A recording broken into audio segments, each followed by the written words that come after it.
that time. Immunizations are current, but he will need his 4 shots. So the last question is whether or not a caregiver is able to provide for the child's medical or mental health needs.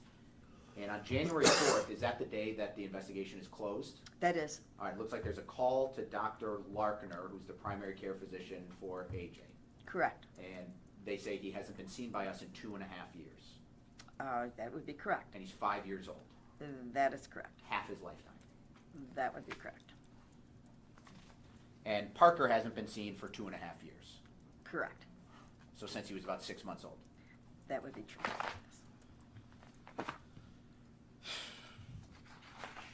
Okay, let's go to page 166. And this is a supervisory note. And who would have been the author of this? Mr. Pollivin. Okay, so let's read it. Bait stamp 196. PSA Pollivin met with CPI Acosta for SERAP approval. The SERAP was approved as written. The minor's ages 5 and 3 appear to be healthy and well. That Andrew, age 5, was found to have a large bruise on his right trunk, which he stated was caused by his dog. That is a large boxer breed. The medical exam was inconclusive. The ER physician stated it could have been a dog or a belt or a football. The residence was found by CLPD to be cluttered and have animal urine present. CPI visited the residence the next day and found the sleeping areas appropriate and clean. However, the dining and the living rooms were still cluttered with with clothes and toys. However, there were no clear safety concerns or hazard observed noticed. So this is sort of like Defendant Pollivin's reasoning for on the SERAP, right? Well, you're right. And this is a conversation he's having, the note reflects in person with Mr. Acosta. So this is a supervision note. Okay, so he would have signed off on the SERAP that Defendant Acosta had completed that we went through. Yes, that would be correct. Okay. And would Defendant Pollivin on December 20th of 2018 have had access to the CANT sheets filled out by Dr. Channon and the hospital staff? Should have, yes. Okay. And did he appear anywhere in here to consider AJ's statements to Dr. Channon? No.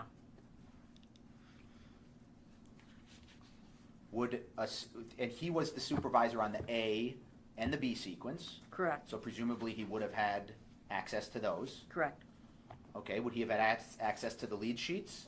Yes. All right. And what type of preparation should a supervisor do in reviewing a SERAP? It should, again, sit with the investigator, go through what they found, as well as oftentimes you would read what they've also written into the computer, their Okay. notes. And so Defendant as well as any other documents you might have. Okay. I'm sorry to cut you off. That's okay. Defendant Pollivin also indicated that the medical exam was inconclusive. What would that have triggered? That maybe something's wrong. Okay, but what about a second medical opinion? Right, right. You need to explore it further. You don't have a solid explanation. All right, please go with me to page 107, People's Okay. Exhibit 24. All right, and what is this? This 107, it's a waiver page, what we call a waiver page. All right, and who would have requested these waivers? Mr. Acosta would have requested the waivers of a supervisor. All right. Now, waivers regarding the P300s and mandatory contacts, those need to be requested, right? Correct. All right, and if they're requested, should they be in this section? If they're requested, it should be in here. These show up as like drop boxes Okay. at the end of an investigation. So if you request a waiver of some rule, some P300, some contact, something that you're supposed to do, it's documented in the P300s. It should be documented in the record, yes. Okay. In the And investigation. if there's no record of any waiver request in the P300s, what does that tell you? Wait, if there's no... If there's no record of any waiver request in a sequence report, what does that tell you? It wasn't done.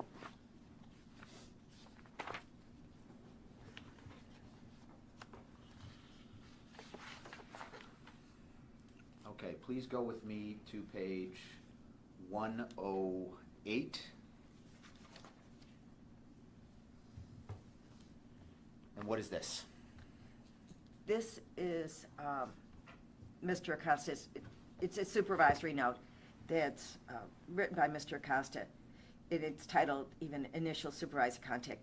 This is the initial note that he made after staffing the case with Mr. Acosta after the report came in. Okay, and it says allegation number 11, cuts, bruises, welts, number 82, environmental neglect, emergency response, police involved. It was reported that the mother, Joanne, was being arrested for suspended driving license, that Joanne is a former heroin addict, that the condition of the residence is questionable with problems with the structure inside. There may be issues of cleanliness in the residence. Andrew, age 5, has a large bruise to his hip area that his mother said was from a dog. The reporter is questioning on how the minor actually sustained the injury. A previous report was indicated in 13 for unknown reasons, and he was the supervisor on that report, and the report was unfounded in 18. Contact police regarding the incident and find out previous contacts with the family. Did Defendant Acosta find out previous contacts of the police with the family? It's not reflected in the investigation. Okay. Find out from previous see the minors to ensure their safety. Find out how the minor sustained his injury. Was that ever determined in this case? It was not adequately explored. Okay. Find out how the parents provide discipline. Not explored. Okay. Reprimand the parents if they use any means of corporal punishment that could have led to an injury. Take photos of any injuries and complete a body chart. Was a body chart done in this case? It was not. Did Defendant Acosta take any pictures? He did not. Have the parent take the minor to see a physician to treat any injuries and to complete the CONS 65A. Talk to workers from previous reports and community-based service providers. Was the reporter from the A sequence ever spoken to? No. Was anybody involved in the A sequence ever spoken to? No. If you can't find a reporter from a prior report, can you talk to the supervisor? Oh, sure. Yes. Find out who is the family support system. Who was the family support system? Who was in this Yeah. case? Do you have any idea looking at the C sequence Oh, investigation? no, not from that. No. Okay, update PSA with any new developments for critical decisions, and if there is a need for a safety plan, refer for services as needed. Were they referred for services? No. Contact collaterals who know the family. Were any collaterals contacted? No. Could Chad Reese have been a collateral contact? Sure. Assess the condition of the residence for any health and or safety hazards. Take photos of the residence for the record. Have the parent make a care plan for the minors until the residence is considered to be safe with no hazards noted. Was any care plan made? No formalized care plan, no. Okay. And then it says, follow all protocols and complete all screens required by Procedures 300. Were the P300 protocols followed in this case? No. Okay. And were all screens done on the Wiki and Friend? No. Okay, let's go to page 109.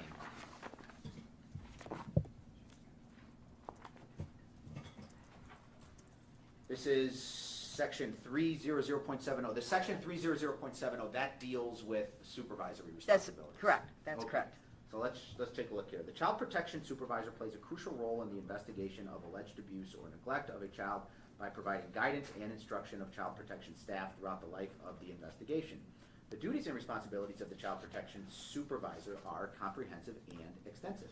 Supervisory duties and responsibilities. The primary duties and responsibilities of the child protection supervisor include, but are not limited to, providing guidance and direction for all investigations of alleged child abuse and neglect by planning, supervising, reviewing, and coordinating the activities of the child protection specialist under their supervision, ensuring that all investigations are conducted within the existing framework of statutes and policies of the department and that all investigative contacts, activities, and documentation are completed within the allotted times. Ultimately ensuring that all children reported to the department are safe. Who was ultimately responsible for the safety of AJ? The department.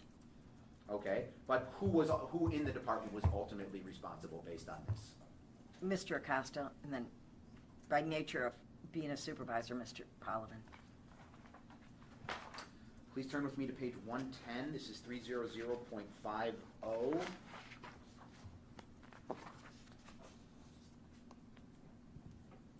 Okay. It says other required investigative contacts. In addition to the required contacts with the subjects of the report, refer to procedures 300 Appendix B, the allegation system, for required contacts for each allegation. When contacting law enforcement for a police report or information about a specific incident on a pending investigation, the child protection specialist shall inquire about the availability of other reports involving the family. The child protection specialist shall request a copy of all such reports and review the reports with the child protection supervisor in order to make more informed safety and service referral decisions. The supervisor must ensure that the child protection specialist reconciles any difference in household composition. And it goes on to say, this is on 111, People's Exhibit 20, when law enforcement has an ongoing investigation, the child protection supervisor shall facilitate and participate in a joint child protection conference with law enforcement. The conference must occur within the first 5 days of the child protection investigation. Past and current information shall be exchanged at the conference, and participants must discuss how information can be utilized to maintain the safety of child/children in the future. Did either defendants comply with either of those sections based on your review of the C sequence? No. Please go to page 112. This is 300.70, factors and activities to be considered during supervision. Supervisors are responsible for monitoring all aspects of a child abuse or neglect investigation. The child protection specialist shall ensure the following factors are considered by the child protection specialist while gathering evidence. The factors include, but are not limited to, report subjects who have prior involvement with the department. Allegation and age, I'm on 113, People's Exhibit 20. Allegations and age of the child. Criminal history and leads. Referrals and notification to law enforcement. State's attorney notification. Medical needs, disabilities, or mental health issues of alleged victims and family household members. Ensure collateral contacts are completed within the required time frame. Based on your review of the C sequence, how well did Defendant Polovin provide guidance and consultation? He didn't. These issues weren't addressed. People's Exhibit 20, page 114, elements of guidance and supervision. The child protection supervisor must provide guidance and consultation for all critical and clinical decisions. Examples include, but are not limited to, ability to ask exploratory questions of subjects and collateral contacts. Ongoing safety and the clinical nature of the family situation must be discussed with the child protection specialist throughout the life of the case. Ability to evaluate contradictory information, whether observed and or reported. I'm moving on to page 115, People's Exhibit 20. Determine how a family's history is relevant to current observations and information. Assess safety and risk based upon the totality of available information and evidence. Critically review and analyze all documentation in SACWIS and the hard copy file prior to approving the investigation. Based on your review of the C sequence, how well did Defendant Polovin comply with these sections? He didn't. Page 116. Questions and documentation regarding external marks or injury. This is 300.10, People's Exhibit 20. Questions that the child protection supervisor should use as a component of supervision that will better guide decision making include, but are not limited to, the supervisory conference and the investigator's response to these questions must be documented in a contact note. When did the child first show signs of injury and what were those signs? Is the explanation of the injury consistent with the injury? Who provided the opinion and what facts were provided in support of the opinion? Were conflicting explanations given for the injury? How did the explanations conflict? Who provided the information and whom were the explanations given? Did anyone provide corroborating information for the explanations of the injury? What was the corroborating information and who provided it? Have there been a series of injuries to the child or children in the home during the previous 6 months? What or who is the source of this information? Has there been a delay in seeking medical care for the child or children with the injury? What was the reason given for the delay? What or who is the source of the information? Were there any adverse medical issues from the delay? And on 117, lastly, People's Exhibit 20, have there been any changes in the household composition or caretaking that correspond with the onset of the injury? What were the changes? Have background checks been completed on these individuals? Based on your review of the C sequence, did Defendant Polovin ask Defendant Acosta any of these questions or document his responses? No.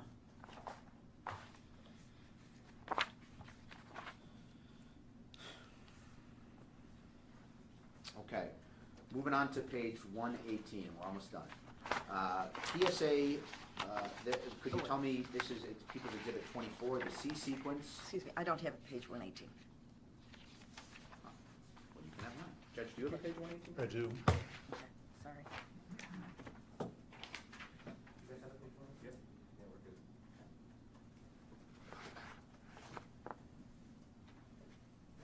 Oh, okay. Do you have any other pages? No, that's where it ends.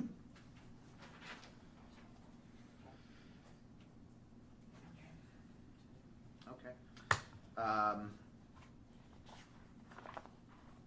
Okay. No, but I think we can share the final pages. Final determination. Judge, may I approach the witness? You may. All right. Actually, you hold on to that. We're going to talk Okay. about that first. Okay. And then we can share. Okay.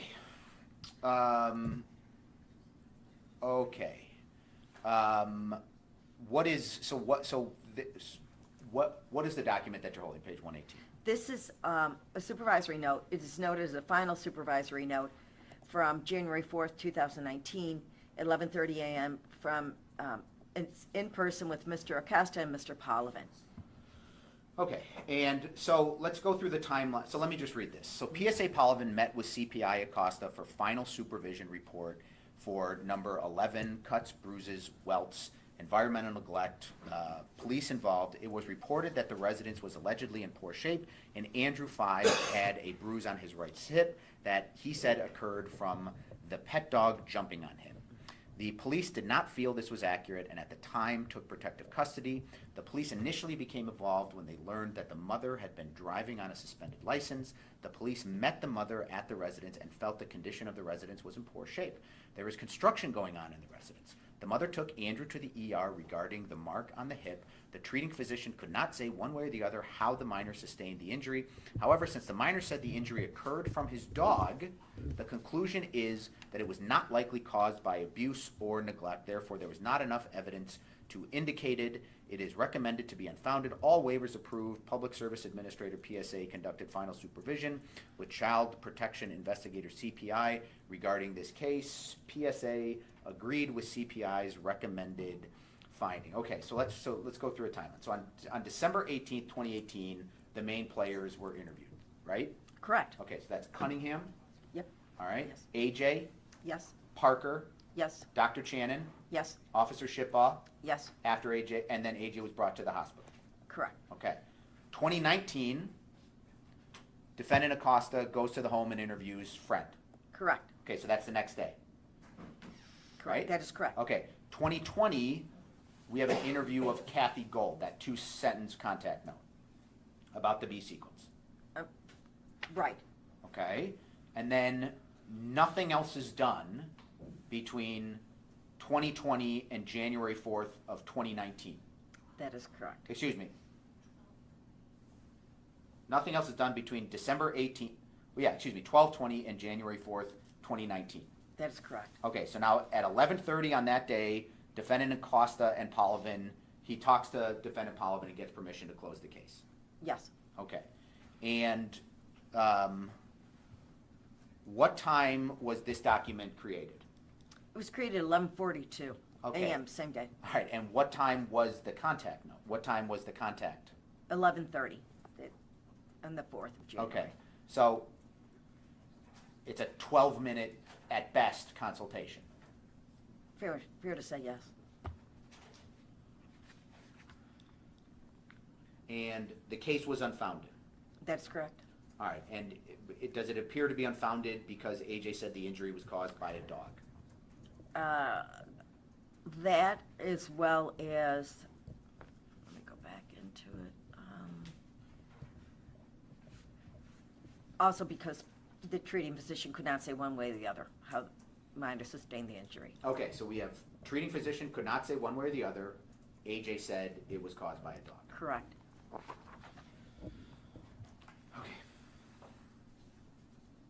I'm handing you what's been previously marked as in the demonstrative exhibit as 119 through 129. Let me just make sure.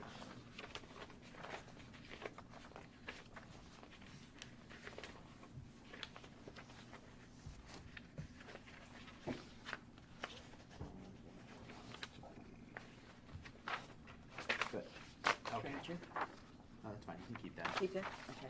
All right. Now, People's 119, that's People's Exhibit 20, and it is section 300.50. Could you just read the highlighted section for the judge, please? Sure. It says final determinations. When the child protection specialist has completed all required investigative contacts and has gathered all inculpatory and exculpatory evidence, the child protection specialist shall, in consultation with the child protection supervisor, make a final finding determination. Okay. Now, if something has not been done, does the supervisor have authority to direct the investigator to complete the required task? Absolutely. All right. And if a supervisor does not believe that evidence was appropriately considered or weighs or disagrees with the recommended finding, does he have the authority not to approve reports? Yes. Okay. So could Defendant Polovin have indicated this case over Defendant Acosta's objection? He could have, or he could have sent it back for further investigation. Okay. The whole thing.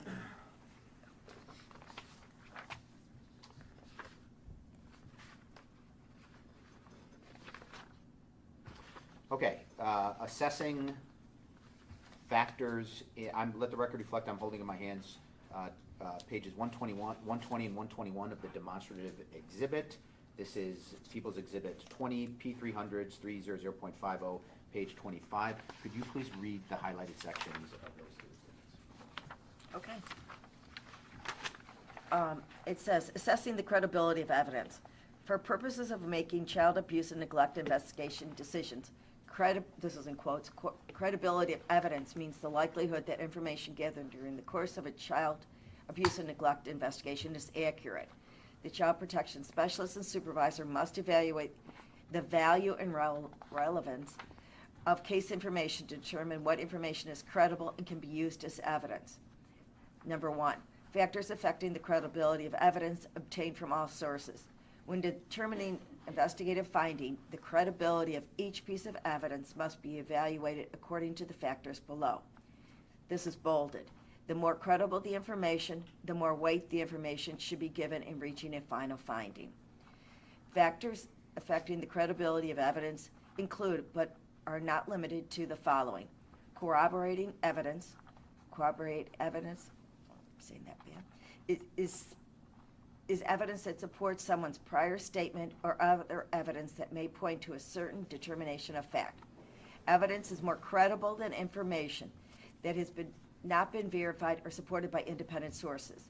An example, a mother's statement that a physician has seen her child is made far more credible when the physician verifies he or she has seen the child. B, source of information.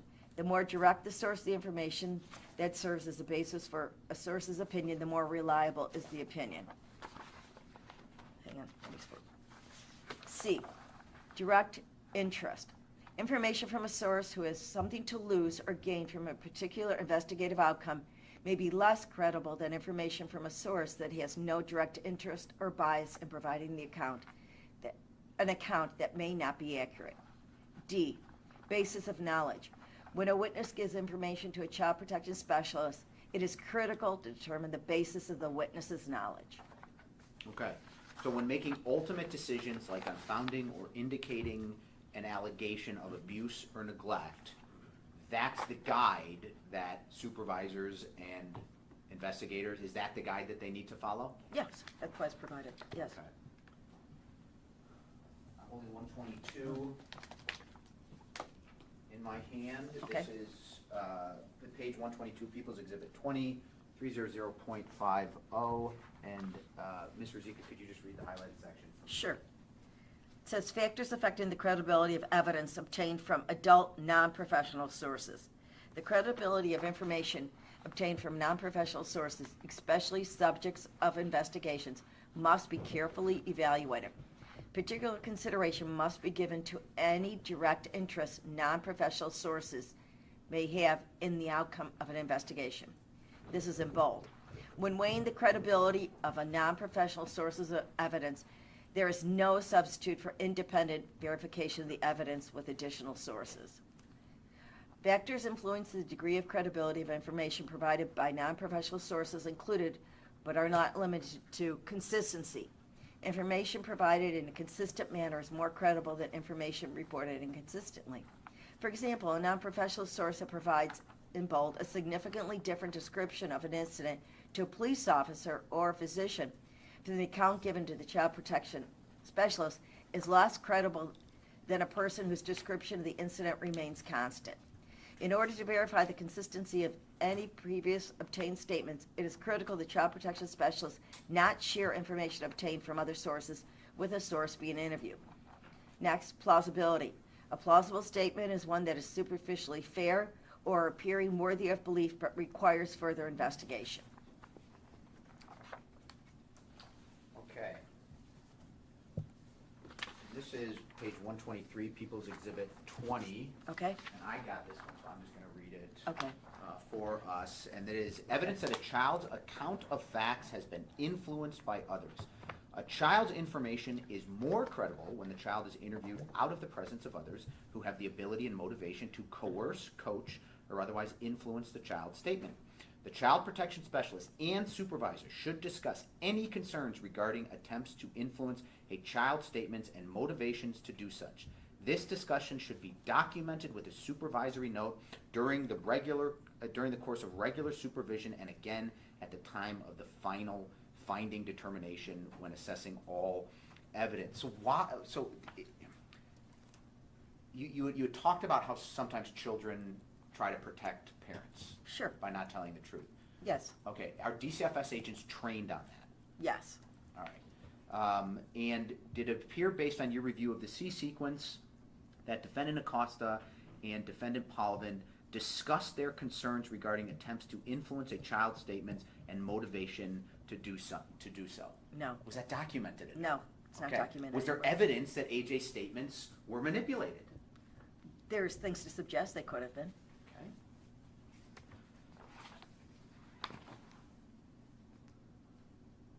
Okay.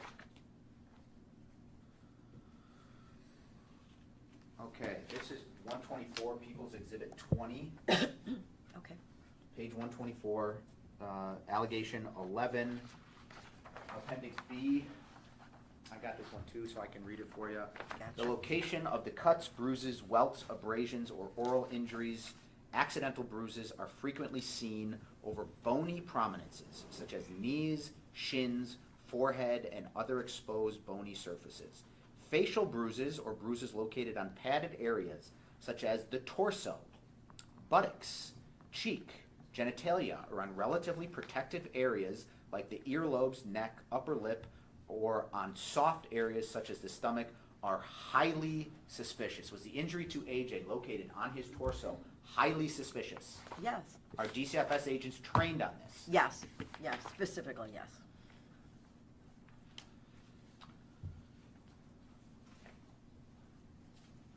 Okay, I'm holding 125, 126 of the demonstrative exhibit, People's Exhibit 20. I'm tendering that to the witness judge, and I have a copy of this so I can read it as well. Okay, accidental bruising usually occurs over bony prominences such as the knees, shins, forehead, or elbows. Injuries to cheeks, ears, genital thighs, and buttocks are more likely to be indicative of abusive treatment. Bruising surrounding a child's mouth may be associated with attempts to force feed or to make a child stop crying. Falls usually produce bruising on a single plane of the body, while while inflicted injuries generally occur over multiple planes. Did AJ's injuries occur over multiple planes? Yes, the photos would reflect that. Bruises with sharply defined borders are almost always inflicted. An electric cord produces a loop mark, belt produces strap marks, and both generally wrap around multiple planes of the body. Boards and paddles may leave linear injuries, while other instruments may leave distinctive pattern injuries.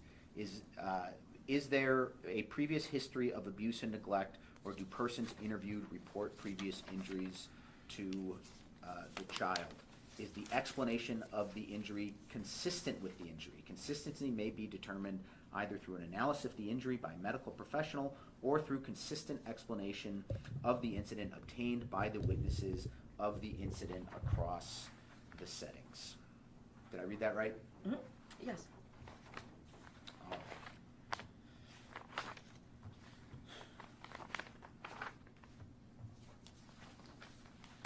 I'm going to skip a couple pages here, Judge.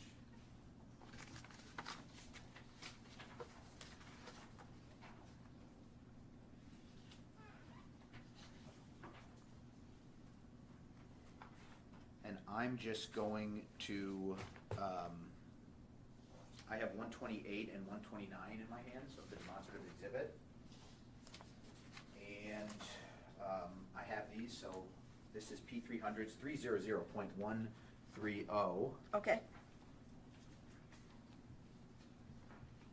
Okay, so, and it says, service referral when a report has a recommended finding of indicated no child place. Opening a service case. Child protection specialists are required to comprehensively discuss with the family all concerns impacting the safety and well-being of their children. The child protection specialist has responsibility to discuss and offer the family intact family services if the final finding of indicated has been recommended. The family should also be informed, service referrals during a pending investigation. Child protection specialists may offer services or refer the child and family for services while an investigation is still pending. Services may consist of community-based services, intact family services, or placement of the child. If warranted, the child protection specialist may consult with the child protection supervisor about completing a referral for intact family services, IFS, for a specific identified service need. The family's willingness to accept services while the investigation is pending is voluntary and shall not be considered in making a determination to indicate or unfound. Should this case have been indicated? Yes, based on the information that was later obtained. Okay. Yes. And what would have happened had the case been indicated? With regard to a service referral, like if there's a recommended finding of indicated, what does that mean? With the protective custody having lapsed, you couldn't refer because the child's not in care. All you could do is refer it for what they would call intact services. It means usually they're contracted out, but the department has an intact unit that could work with the family. That's required to see them at a regular frequency. Work with them to engage in services. Basically, they're there to address the issues that brought the case to the department's attention and to make sure that things are good and things aren't going to go backwards again. And what kind of services are available? Oh, there are many. In a case like this, obviously substance abuse treatment, you would want to make sure that they both were substance-free for an extended period of time, especially based on the history of substance abuse. You'd want to, the home itself, you'd want to address that. You'd want to address their discipline, their way that they, basically you're looking at the abuse part. You'd want to make sure that that doesn't happen again. So what are you going to do? If it means anger management, if it means parenting, if it means counseling. In Ms. Cunningham's case, with the mental health issues and stuff, there's many probably professionals that would have been involved. Would eyes have been on, I mean, do you put eyes on the children while they're undergoing these services? Right. Initially, they're required to see them, I believe it was, at that time it was weekly. And then as things progress, you can kind of pull it back a little bit. But yes, minimally monthly, that's when things are well. The other part, you could also have screened it into court if they had wanted to, even for a protective order. And how long would services like the ones you described be ongoing in a case like this? As long as necessary. Yeah, but just generally, how long would that be? Kind of the rule of thumb used to be that you kind of really, if the family's still in the same spot 6 months to a year and things aren't progressing, then you would probably seek some court intervention. Okay. I mean, it just can't go on forever without any kind of movement forward. In your opinion, would the services that you've discussed, would that have been sufficient to prevent ongoing abuse of AJ into 2019? I believe so. Okay. And in your opinion, had the services been provided, would AJ have been killed in April of 2019? I do not believe he would have been. What if a family refuses to comply with the services? Families, they have rights, and so a family can refuse, but again, that's where you would reach out to the state's attorney and seek court intervention. If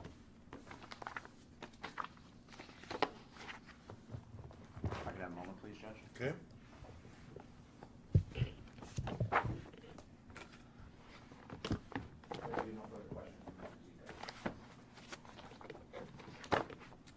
Who's going first here? Miss Lee?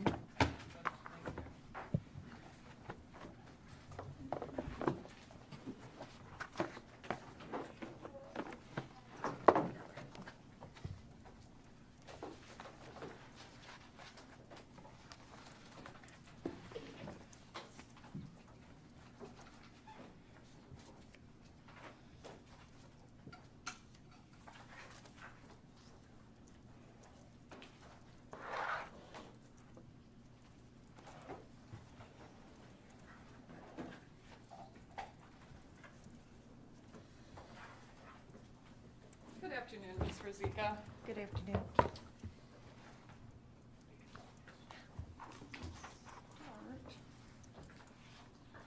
Did you know what caused the delay today in your testimony? Do I? No, not exactly. What I do you know can about tell it? you, because this was renumbered. We had My something. question is a little bit more specific. Oh, I'm sorry. What do you know about what caused the delay in this proceeding? Question relevant. Goes to the conversations that they had with their witness after being instructed not to speak to the witness. Overruled. What do I understand it had to do with? It Yes. had, and I could tell by the book, it had to do with the date, that some of the procedures that we were looking at yesterday were 2019, and in fact, the time, that was after this time frame. How is that your understanding? From whom did you get that information? Well, I can look at the book here and tell that because the pages are numbered, and I was doing the back and forth with Mr. Keneally. Okay. Did you get that information from having discussed it with someone before you came back to testify today? I was told that there was a numbering problem. By whom?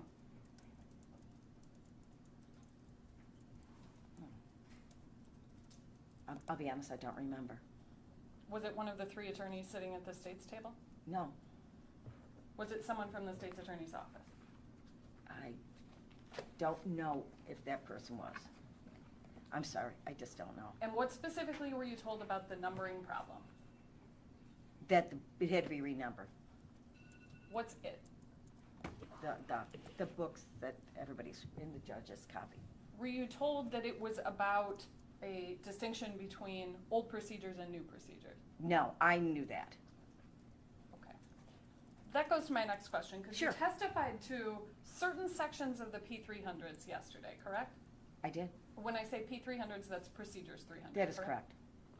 And in that testimony with Mr. Keneally, you did not distinguish between the old version of the procedures and the new version of the procedures, correct?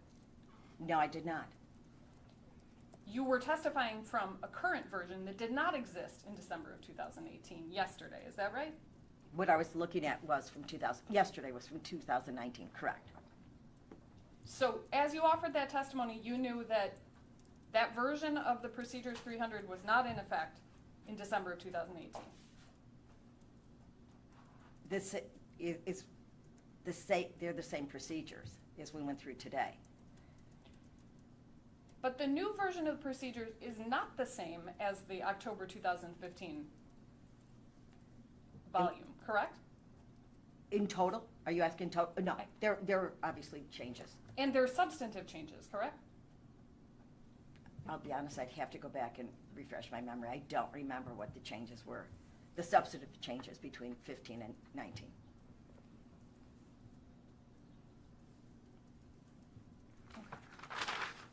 You testified to your resume a little bit yesterday, is that right? Correct. So to be clear, you were the regional administrator for the Northern Region in December of 2018 and January of 2019, correct? Correct, that's correct. So at that time, Mr. Polovin was Mr. Acosta's direct supervisor, Correct. is that right? Then there was an area administrator who was Mr. Polovin's direct supervisor. Correct, And you were the direct supervisor to that area administrator. correct, and others. So you were actively overseeing Mr. Polovin's Woodstock field office in December of 2018 and January of 2019. I was not actively, you'd have to define actively. You were overseeing the Woodstock field office in December of 2018 and January of 2019. Right, with other offices. What is the responsibility of the area administrator? The area administrator, generally they cover several offices. They're to oversee and manage the supervisors. So because they have, there's multiple supervisors, I'll speak of child protection. There are multiple child protection supervisors in one site. They would supervise those supervisors as well as the other supervisors in the other sites that they oversee. And the area administrators actively consult on open, serious harm cases, correct? Excuse me, say it again? Area administrators, at least in December of 2018, were actively consulting on open, serious harm cases. If they were brought to their attention.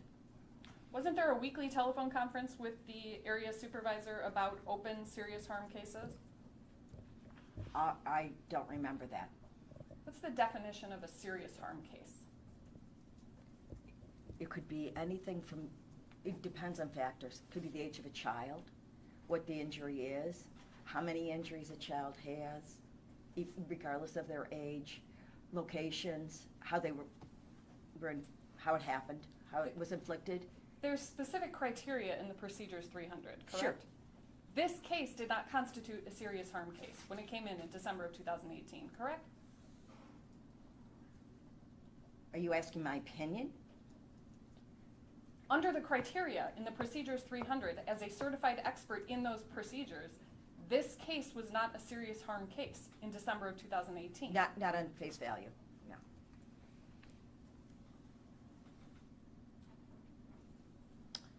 You indicated early in your testimony yesterday that when an investigator just does not complete a task, that does not amount to a waiver.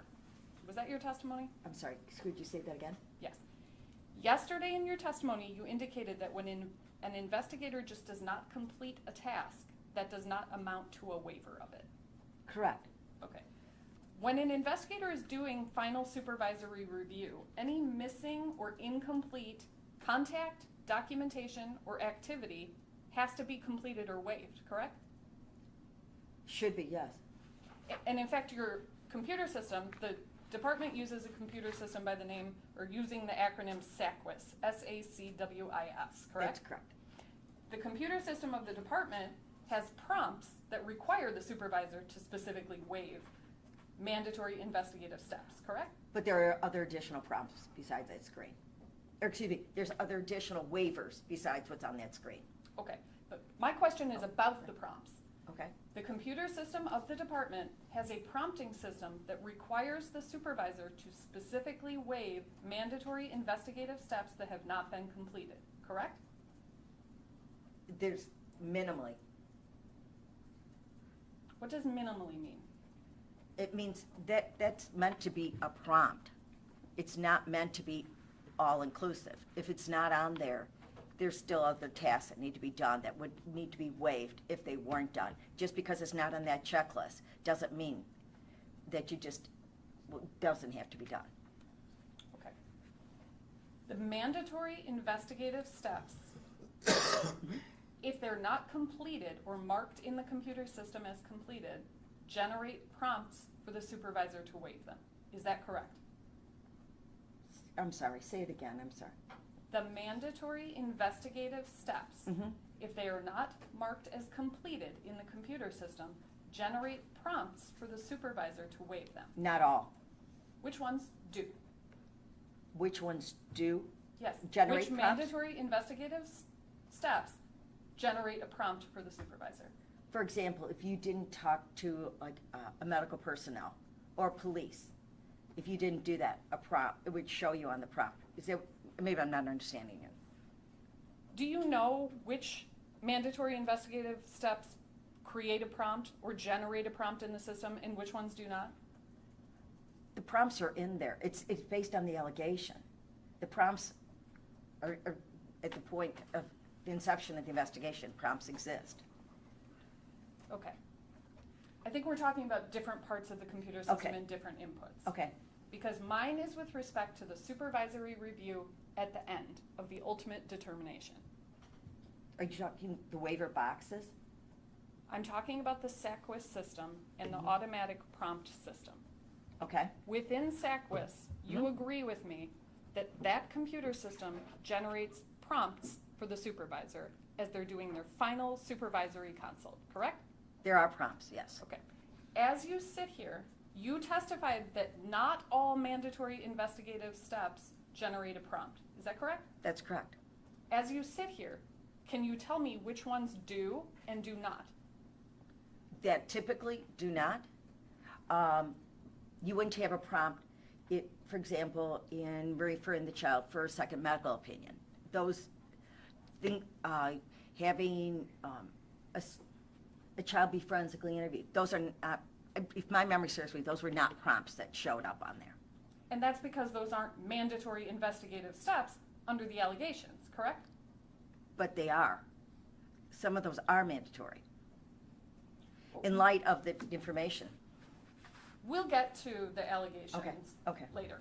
Are there any other prompts that are or are not generated that you know and can testify to? Waiver prompts in the final supervisory consult. That are not generated? Correct. Oh. I would have to go through this. There would be quite a few. One of the ones that would be interviewing out people in the household, something like that. I mean, that, for example, in this case, if Mr. Acosta noted that he interviewed Mr. Freund, that would comply with the little check box or the waiver box. It wouldn't reflect that he didn't interview Mr. Nowicki, which he should have done. It's your opinion he should have done that, correct? Well, he was a member of the household. Per procedures, it was something he needed to do. It was a requirement. To be clear, it's your opinion that he should have done that pursuant to the procedures, correct? No, I'm not going to say that. I'm saying procedures dictate that all members of the household need to be interviewed. You testified about case notes contained within the investigation file. Do you remember that testimony? Okay. You indicated that the sequence report or the investigation report should contain contact notes reflecting all investigatory activities and conversations. Is that right? That's correct. And you talked about a certain level of specificity of those document notes, correct? Yes. The procedures actually contain a specific direction with respect to documentation and creating contact notes, don't they? I'm not sure what you mean. If you could rephrase it. The procedures Yes. actually contain a specific direction about documentation and creating contact notes. I'm still not understanding. Are you saying like it outlines what you would, is that what you're asking me? There is a specific direction, is there not, in the Procedures 300 about creating contact notes? Oh, there is, yes, what's expected in there, yes.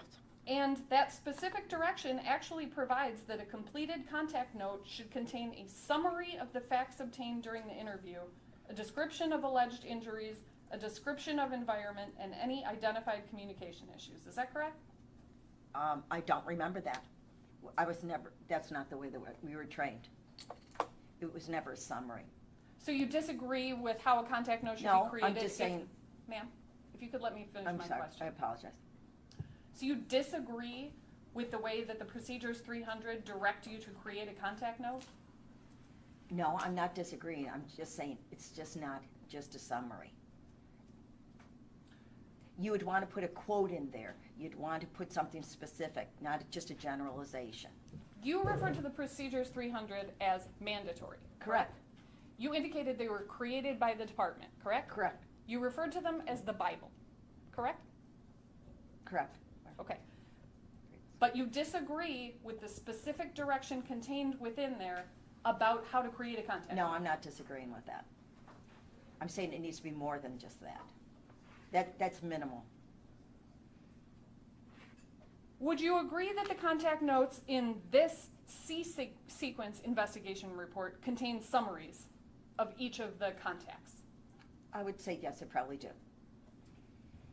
Your testimony yesterday and today about Mr. Acosta and Mr. Polivan's contact notes and investigation activities in the C sequence is entirely based upon your review of the C sequence, correct?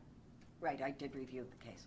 You did not actively participate in the investigation in December of 2018 or January of 2019, correct? That is correct. You did not observe Joanne Cunningham, Andrew Friend, Daniel Nowicki, or anybody else whose name came out yesterday or today in December of 2018 or January of 2019, correct? That is correct. You did not observe those people physically, is that correct? That is correct. So all of your testimony is premised on your review of the investigative report. That would be correct.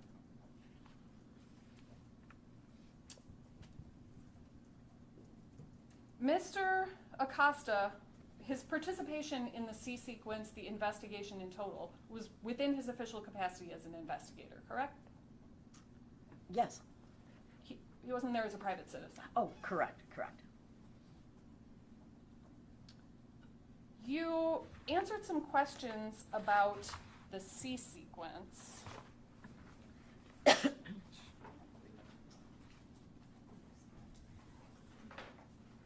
You answered some questions about the C sequence report that's been admitted into evidence as State's Exhibit 24. Judge, can I have that exhibit? You want what now? 24. Do you want what page number? Oh, wait. DCFS.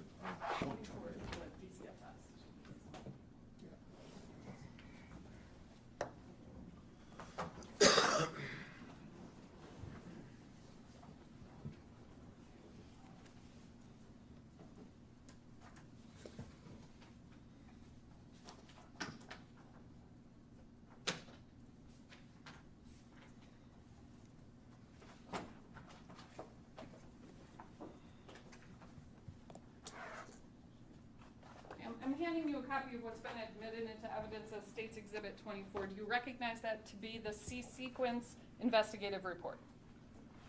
What you've just handed me, yeah, that's the C sequence. You, specifically, if you could turn to, there's some bait stamp numbering at the bottom of those pages. Uh-huh, Can you turn to page 169? sure. You were asked about the addresses associated with Joanne Cunningham and Andrew Friend on this page yesterday. Do you remember that? I do, And it says mailing address 2200 North Seminary Avenue. right, Same thing for Andrew Friend. correct. That's the jail in McHenry County. That's the jail address, correct? That is correct. These addresses were not Joanne Cunningham or Andrew Friend's addresses in December of 2018 or January of 2019, correct? That's correct. This, State's Exhibit 24, is not a true and accurate copy of the investigative file as it existed in December of 2018, because that information has been updated since the death of AJ Freund, correct? Oh, that I don't know. That I don't know. Can you turn to the next page, page 170?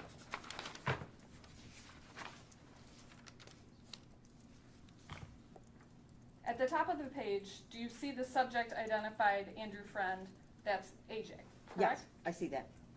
At the bottom of the subject information, it indicates he's deceased. Is that correct? It does say that. AJ certainly was not deceased in December of 2018 or January of 2019, correct? Correct. So you would agree with me that this report cannot be a true and accurate copy of the report that as it existed in December of 2018 and January of 2019. Now, this is probably where you see at the bottom the print date. That's probably, Okay. So as you sit here, we know that those that information has changed in the report. The mailing address of Joanne, the mailing address of Andrew Friend. That's a computerized thing that comes out of Springfield, so they would have updated this information. You didn't indicate that in your testimony yesterday, right? I don't know if I did or didn't. Okay. So as you sit here today, do you know what other information in State's Exhibit 24 has been changed since No, but December of the- 2018 or January of 2019? This would have been updated by the computer system. I don't know what this means, ma'am. This was printed out in September 16th, 2019. At that point, the computer system would have updated this. Like, if you look under, like, say, we'll look back to Miss Cunningham. Or, no, let me go on Mr. Freund. He has, Can you tell us what page? oh, you're I'm on? sorry, 169, where it says he's mailing addresses, like you said, to jail, but it also gives other addresses. Those would be obtained from previous investigative reports. Okay. My question is a little bit Oh, more okay. specific, though. Okay. As you sit here reviewing State's Exhibit 24, other than the addresses that we've addressed on page 169 and the fact that it reflects AJ as deceased on page 170, do you know what other information has been changed in this report since January 4th, 2019 when it was unfounded? Nothing should have been. Do you know that that's true? I can't say for a fact because I didn't print this out. Have you reviewed State's Exhibit 24 next to a copy of the report as it existed in January of 2019? Yes, actually I do. I have a report, a copy of the report from back then. And you've compared the two? I did. When? I did, initially when I was asked to look at the case and render an opinion. I want to say it started in July of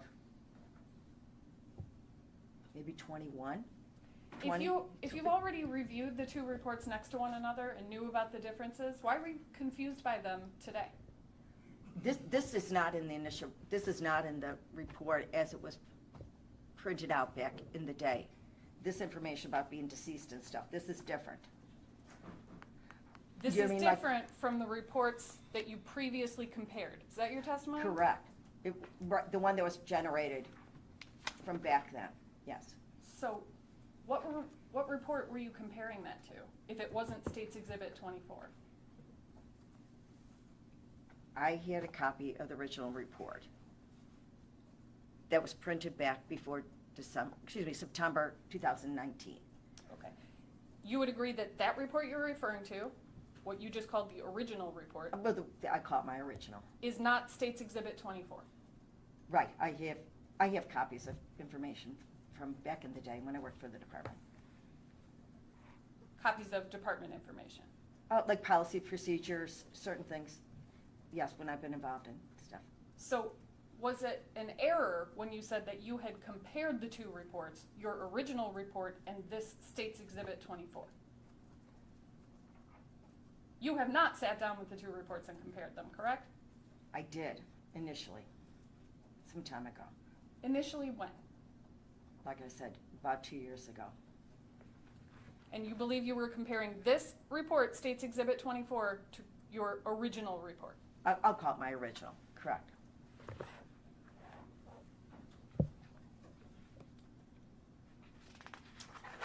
You testified to the Procedures 300, or at least selections of it, correct? Is that a yes? Yes, I'm sorry. And when you said they were made by the department, do you mean DCFS? Well, yes, And you said they're central to its function. Was that your testimony? that is correct. And that the provisions of the procedures are mandatory. Some of them are, yes. And when you say that the provisions are mandatory, are you referring to the sections that indicate shall do something? Investigator shall. No. Well, there's certain things that are titled mandatory, and there's other ones that it's recommended, I believe is the word that's in there. Okay. What specific selections are marked mandatory? What are marked mandatory? In procedures, such as you need to make an effort to see the child and assess the child's safety within 24 hours unless it's an emergency, response. I mean, are you referring to the required contacts, required Yes. activities, Yes. Is that what- required yes. documentation? yes. Is that Okay, what you're so- talking about? They actually use, the procedures use the word required, Okay, right? it could be. Yes, it does. Yes. Well, you're an expert in them, right? Isn't the word required not mandatory? It's required, not mandatory? Isn't the word used in the procedures required? Right. There's also the words that's mandatory is in there. You would agree that there's nothing in the procedures that provides that a violation of a required investigative step results in criminal charges, correct? Excuse me, say that again.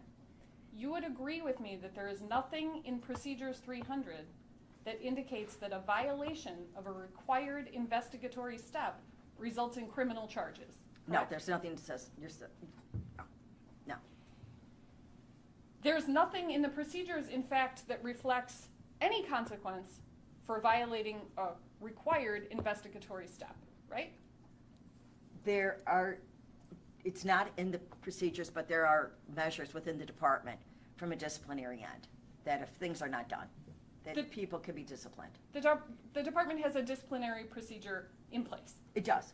and has the ability to discipline for violations of the Procedures 300. Correct. That's correct. And in fact, discipline was employed in this case against Mr. Acosta and Mr. Paladin, correct? Correct.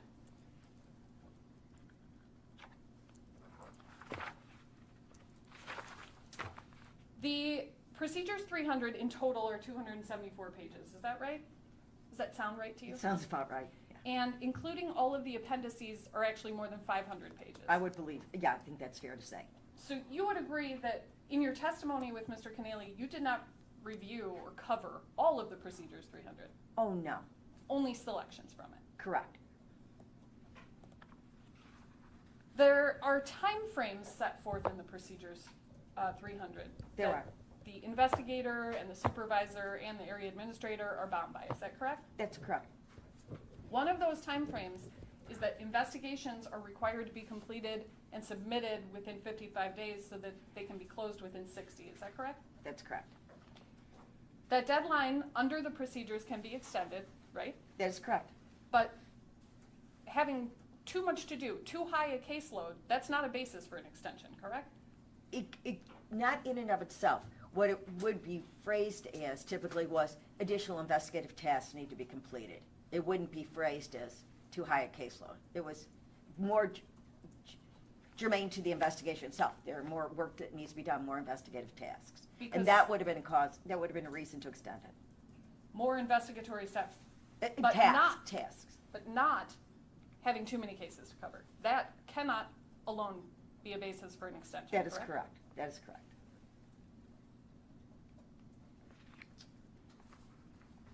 You were asked about, I'm going to trade binders here and turn to the procedures.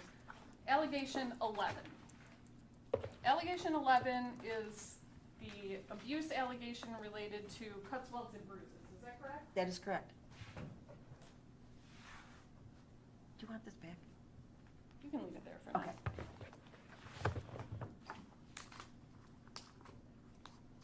Within allegation 11, which is part of Appendix B to the Procedures 300, Correct. there are certain definitions of cut, bruise, welt, abrasion, and oral injuries, correct? Correct. You indicated that, in answer to Mr. Keneally's question, that the bruise that's reflected on AJ's hip in State's Group Exhibit B, the photographs of the bruise, satisfy the definition of bruise, right? Yes.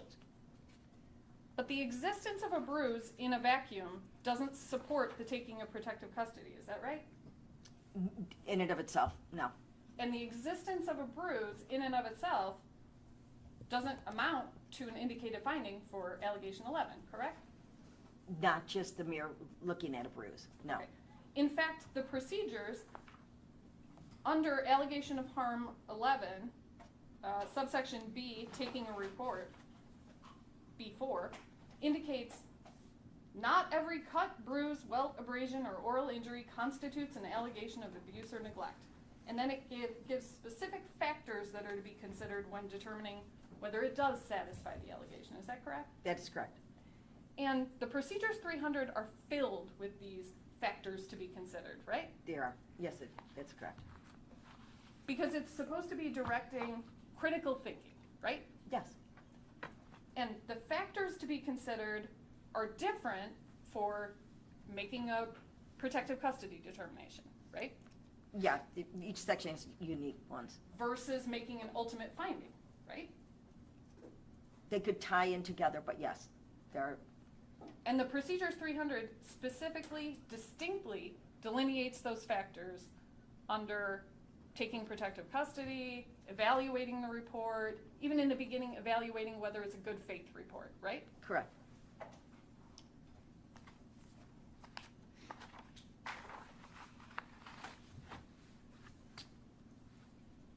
I believe in your testimony yesterday, you also indicated that the bruise on AJ's hip in State's Group Exhibit B satisfies the definition for welt. Was that your testimony? I don't remember if I said it was a welt. I'll be honest, I know I said it was a bruise. There's no indication in the record that there was an elevation on AJ's No, skin not created, that, right? not that I remember. So you would agree it does not satisfy the definition of No, welt? not necessarily a welt, no. Investigations, there are two places within the Procedures 300 that give directives with respect to conducting investigations. Would you agree with me? In Appendix B, both investigatory steps for all allegations and then specific investigatory steps for the allegation numbers. That's correct. There are three sub-steps, if you will, to the investigations: required contacts, required activities, and required documentation, right? Yes, And then in Appendix B, subparagraph H, it specifically identifies those required contacts, required activities, and required documentation for all allegations, right? I'm not sure if it's H, but I'll go with you on that. Okay. Early in Appendix B, it itemizes those required steps for all allegations. True. And then it's the Appendix B contains all of the numbered allegations for abuse and for neglect, correct? That's correct. And then under each numbered allegation contains the same different required activities, required contacts, required documentation for the specific allegations, right? Yes. Under all allegations, required contacts, the first one listed is interview the reporter, right? Correct. You would agree from your review of the C sequence in this case that the reporter was interviewed. Yes. The second required contact for all allegations pursuant to Appendix B is interview the child victim within 24 hours, correct? Correct. You would agree that the child victim in this case was interviewed within 24 hours. Correct.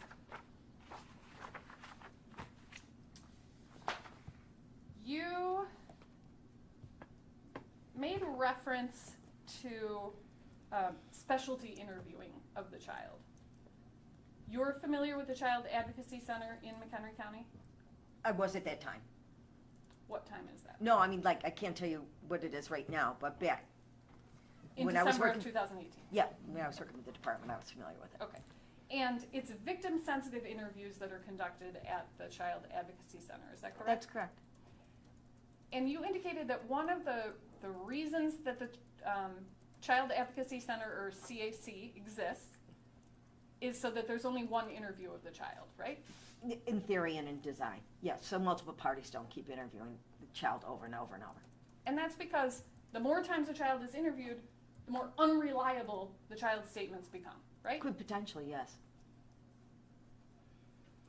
It's unwise to interview a child multiple times in an investigation. Isn't that true? Different parties have different levels of responsibility. A doctor's going to interview different than an investigator.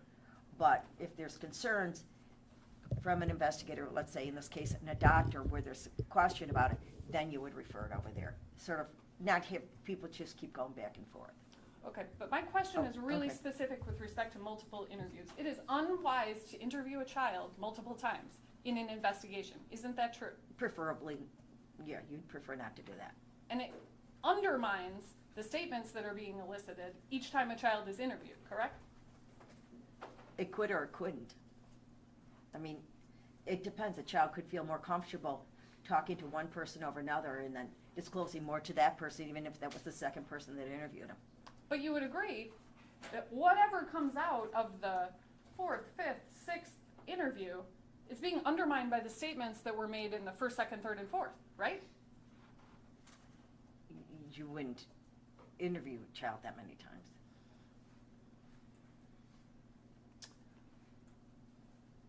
Under required contacts, all allegations, completing the CRAP is one of the required activities. Is that right? That is correct. And in fact, the CRAP was completed in this case, right? It was, yes. Mr. Keneally went through the CRAP with you and asked you questions about, did it appear there was investigation done about this? Did you appear there was... You have to do the CRAP within 24 hours, no matter how much investigation has or has not been done by that time, right? Right. The initial one, you do. There are specific stages set forth in the procedures at which the CRAP should be accomplished, correct? It can be done at any time you feel the need to do it. But there are specific stages where it's directed to be done. It has to be done at certain stages, but again, it can be done at any time. One of the required contacts under all allegations is to interview the parent caregiver, is that right? Correct.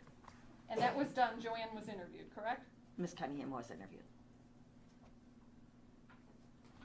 You indicated in response to Mr. Keneally's questioning that Daniel Nowicki should have been interviewed because he was living in the household, correct? That would be correct. Isn't it true that all of the information that was provided was that Mr. Nowicki had moved out of the household? There's several areas where it suggested that he lived there. What areas are those? Like in the report and the narrative part itself, as well as on the addresses, if my memory serves me, and I'm trying to think if there's any other spot. Initially, that's where, and he's listed in the report, I mean, as a subject right away. Okay. But being listed in the report does not mean he was living with Joanne Cunningham, Andrew Friend, and their 2 children, right? It should have been explored in the questions asked relative to his, if he was or he wasn't. I appreciate that, but my question is very Okay. specific. His being listed in the report does not mean he was living with Joanne, Drew Friend, and their 2 children, correct? No way of knowing. When you say it's in the narrative, are you referring to the narrative at the beginning of the report taken by the hotline? I'd have to look at it to exact, if that's, I'm asking, Oh. you said it's listed in the narrative. Are you I believe referring? it, I believe there, Mr. Nowicki is referenced in the narrative of the report. So, yes.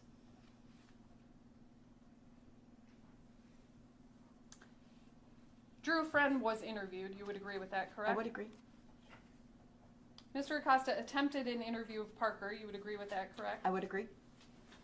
One of the required contacts for all allegations is to interview the alleged perpetrator. The alleged perpetrator was Joanne Cunningham. Is that correct?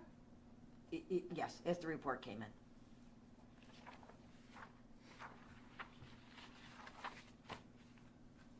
There are some duplicates because the investigator is also directed to interview all adults and verbal children in the perpetrator's household. There's overlap here, right?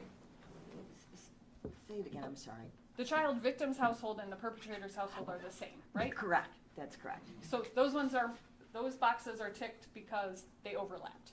Well, there's really no boxes to tick, but yeah, it's not necessary.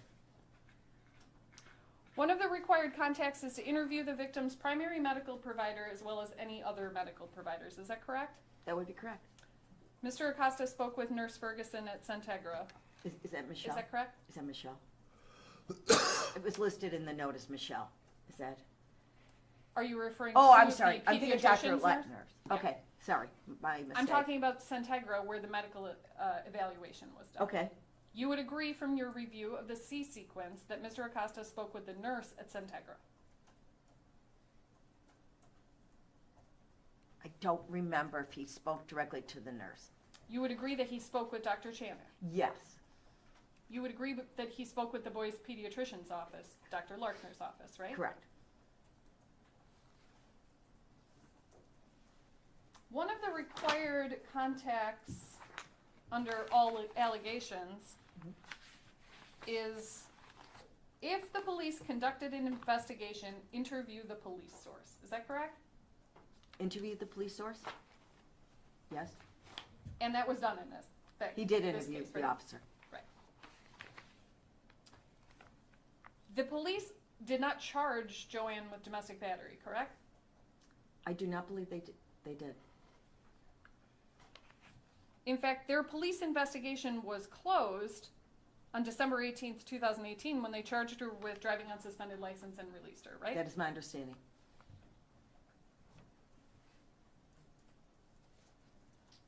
One of the required contacts was, under all allegations, is to interview the DCFS worker, or if there is an open or closed case, right? Correct.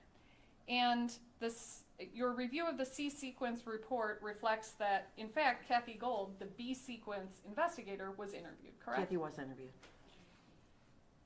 Mr. Keneally asked you yesterday, did Mr. Acosta review Kathy Gold's report, and you indicated that he did not. Do you remember that testimony? I do. Okay. Do you still have the C sequence in front of you, States Exhibit 24? Sure. Yep. Can you turn to Bates stamp page 197?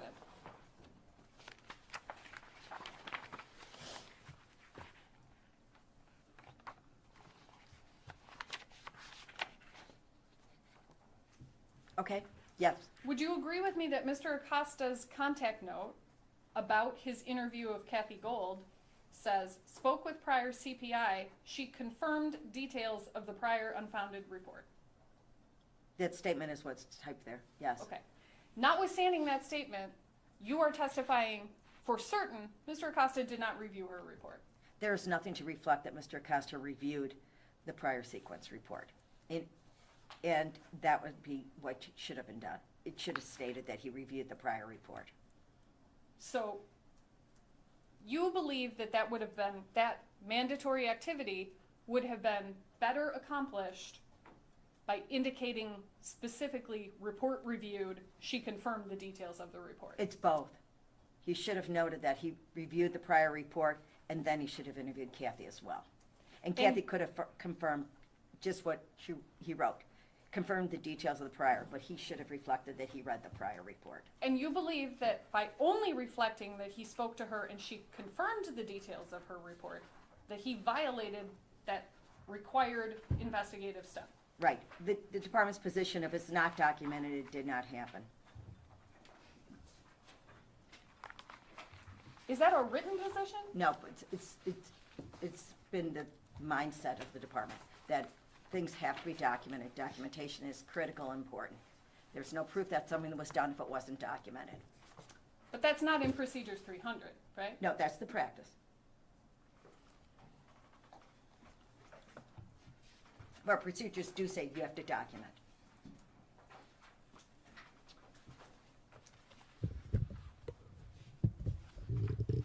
You have reviewed the B sequence report, correct? I did. And you know that the B sequence report includes a summary of Crystal Lake Police Department contacts for the family, right? That I don't remember. You know I what? have to. We'll get to that later. Okay. Let's finish with the C sequence Okay. report.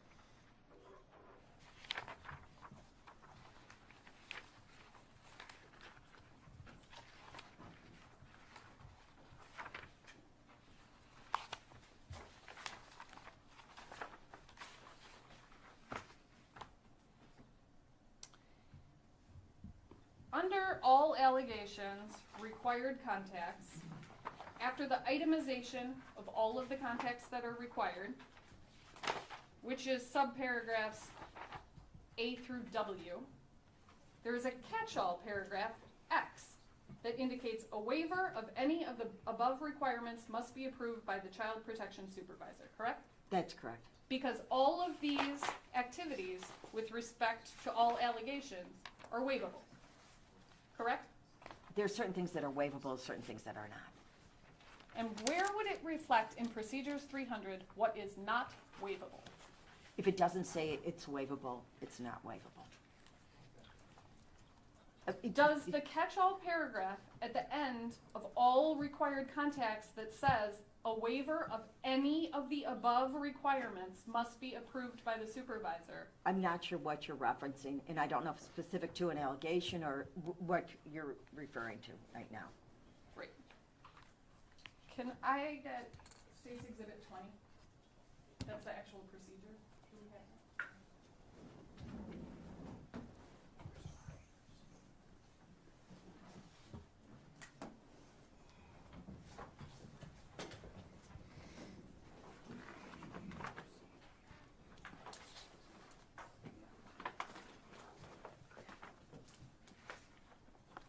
I've turned you to Appendix B, Uh-huh. State's Exhibit 20, the Procedures 300. Yes, Do you agree with me that's what that document is? it is, yes. Can you turn to Procedures 300, Appendix B, page 10? At the bottom of the pages, they're reflected in parentheses. Sure.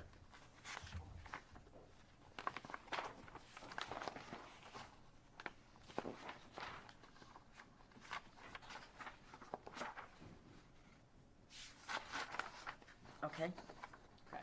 To give you some context, I'm going to have you flip back to page 7 of that same section. hang on one second.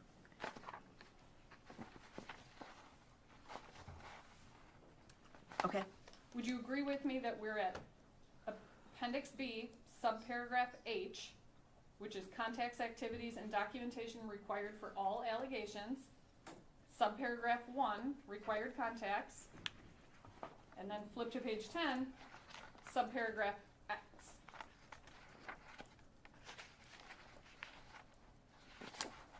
okay. Now do you see what I was reading? Now I The do. waiver I do of see. any of the above requirements must be approved by the child protection supervisor. Correct. I see what that says.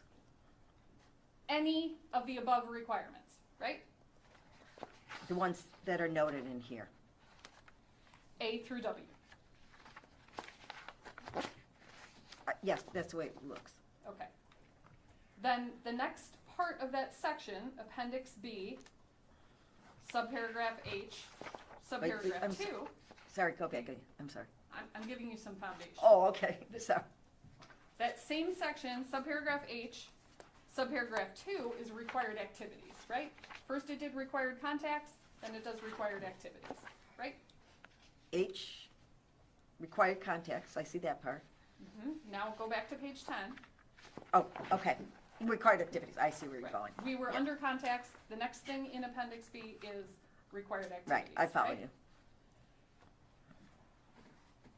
One of the things that is listed under required activities and that you testified to are leads checks, right?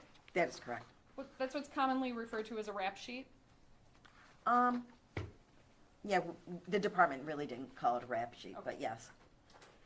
Generally speaking, the leads checks were not actually performed by the investigator, right? That was a request that they made of a different department.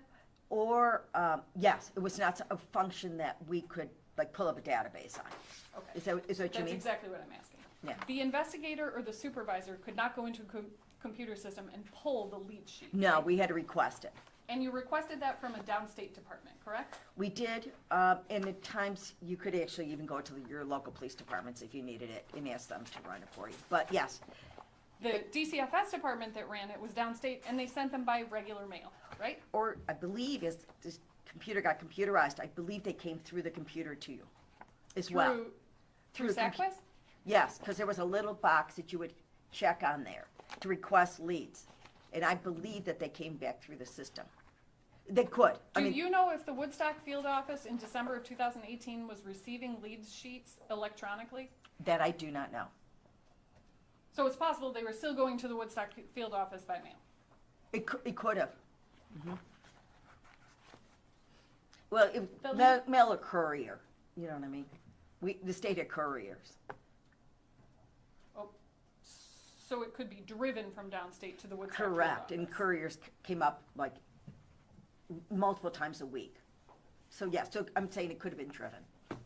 And how often was a courier coming? It depends on the field office. I couldn't tell you what it was to Woodstock, but And so it's courier, fair to say that you couldn't tell us Let what her it was? answer the question. Okay. What were you about, you said couriers before you cut off. What were you about to say? they came fairly frequent because in my opinion, the state wasn't gonna spend money to put in the mail. It was easier just to have couriers come up and deliver to various different offices. Not just these documents. There'd be other things they'd be couriers are doing. It's fair to say that you have no idea how often a courier was coming to the Woodstock field That- office in December of 2018. That is correct. I do not know. And you do not know how the lead sheets were being received in the Woodstock field office in December of 2018. I couldn't tell you exactly or specifically. Now,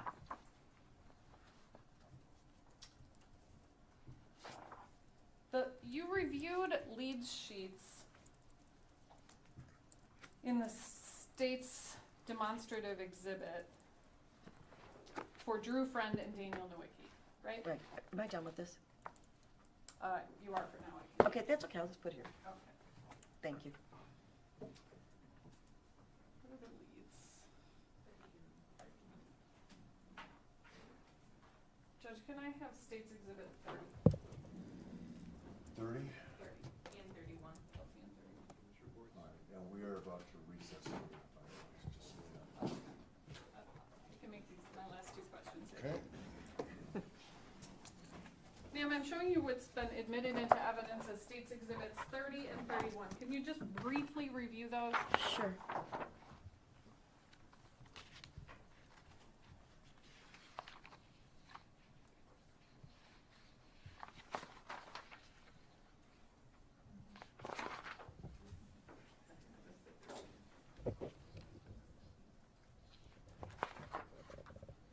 Would you agree that state's exhibits 30 and 31 are the lead sheets for Drew Friend and Daniel Nowicki that you reviewed in the state's demonstrative exhibit? Hang on a minute. I'm not there yet.